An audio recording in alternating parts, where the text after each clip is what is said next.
Congress party ఆధ్వర్యంలో పాలకుర్తి నియోజకవర్గం పెద్దవంగరం మండల కేంద్రంలో నేడు రాష్ట్ర ముఖ్యమంత్రి రేవంత్ రెడ్డి చిత్రపటానికి పాలాభిషేకం చేశారు.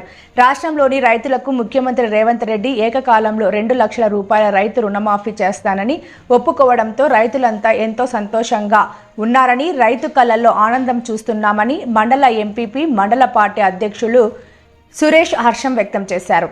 కాంగ్రెస్ పార్టీ 6 గ్యారంటీలతో రాష్ట్రాన్ని అభివృద్ధి చేయడంలో ముందున్నది అని, రైతు రుణమాఫీ కాగానే BRS party MLA Harish Rao వెంటనే ఎమ్మెల్యే పదవికి రాజీనామా చేయాలని పెద్దవంగర మండల నాయకులు డిమాండ్ చేశారు. రానున్న స్థానిక సంస్థల ఎన్నికల్లో కాంగ్రెస్ పార్టీ మండలంలో అన్ని గ్రామాల్లో విజయ కేతనం ఎగురవేయాలని ఈ సందర్భంగా వాళ్ళు అక్కడ మాట్లాడారు.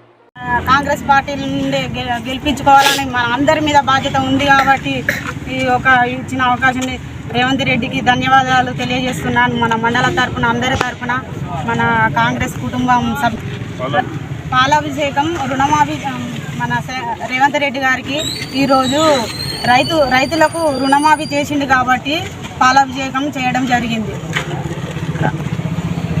జై కాంగ్రెస్.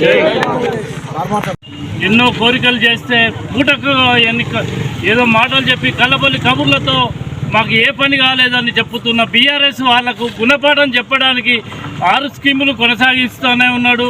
అదేవిధంగా నిన్న రేవంత్ రెడ్డి గారు ఈ రుణమాఫీ గురించి మాట్లాడడం జరిగింది. అదేవిధంగా అమలు చేయడానికి కూడా ఏకతాటిపై ఒప్పుకోవడం జరిగింది. ఇలాంటి విషయాలు ఎన్నో మంచి కార్యక్రమాలు చేస్తున్న కళ్ళ అవబడ్డలను లేదా బీఆర్ఎస్ కార్యకర్తలు